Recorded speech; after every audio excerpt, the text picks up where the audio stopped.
cops, no wonder the wives and the spouses are worried that they have no backup.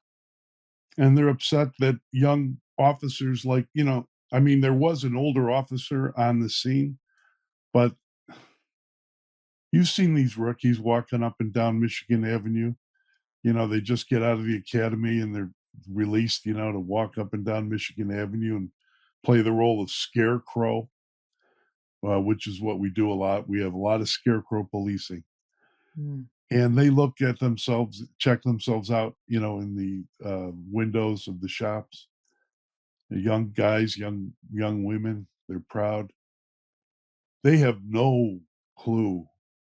It takes a while. They don't have cop eyes yet. Some of them wear sunglasses.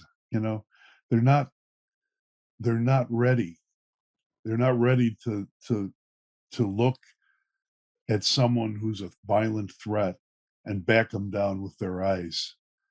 And all this is because of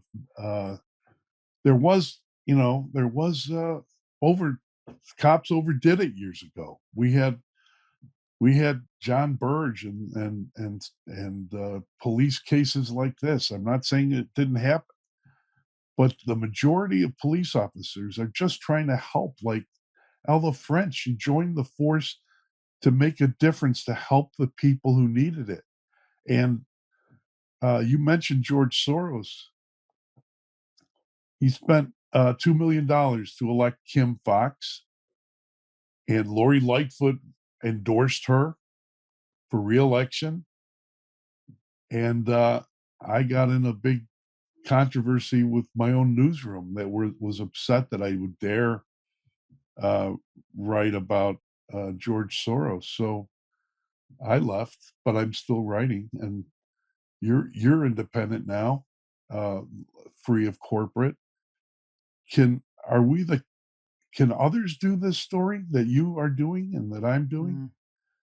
I mean, I'm just sick because it's happening not only in Chicago, in Philadelphia, in Los Angeles, all across the country. We have catch and release prosecutors. In Philadelphia, this past weekend, another 5 people were killed. By the end of this past Friday, the city had recorded 329 homicides, which is a 26% increase from the same period last year, which was already setting records in the COVID pandemic as crime rose. So we're going up from the record years. 329 homicides so far this year in Philly. New York, just this past weekend, 15 people shot, 3 dead, no arrests. This year so far, 1,100 shot in New York. Again, 11% up over last year, which set records too. Yeah, it's not just Chicago, but Chicago is awful. And I wonder because when I lived there, John, I was there 95 to like early 2000s. And that was back when we still had the housing projects Cabrini Green, and everyone knew to stay away from that area. That's where the gangs were. If you stayed on Michigan Avenue, what they call Magnificent Mile, with all the shops and Neiman Marcus, you didn't have to worry about your safety. Have you seen didn't. it now?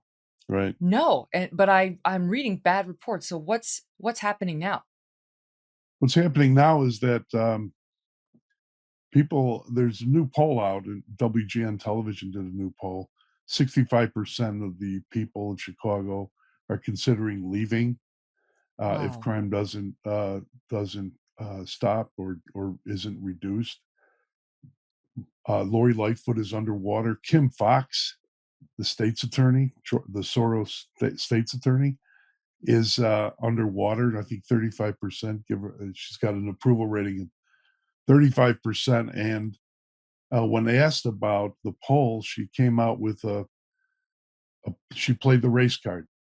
Oh boy! She said basically that crime is more complicated, and media shouldn't examine only 2 actors in the broad issue that are Black women.